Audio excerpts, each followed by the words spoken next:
Today was about breaking the silence of the horrendous and exploitative trade that is the sex trade.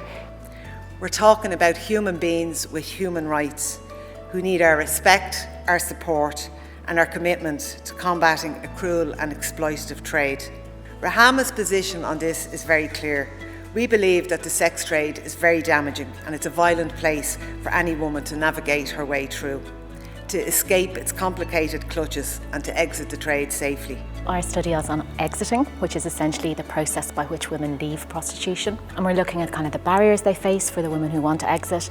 We're trying to find out more about what are the supports that women really need, especially those that are being provided by Rahama. We were very fortunate to have amazing speakers today.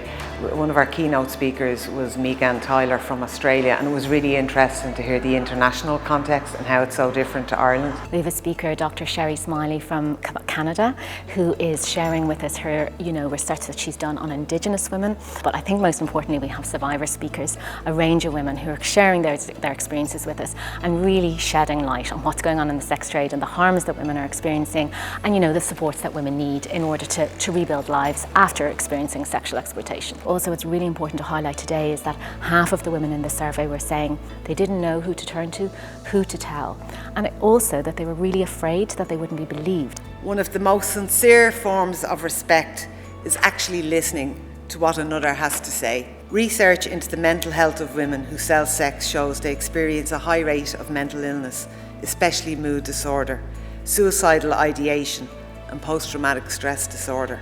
However, by co-creating specialist services, we can be sure that we are meeting their needs and responding to them in a trauma-informed way. As a result, their confidence grows. They come to understand that they can take their space, find their voice and break their silence.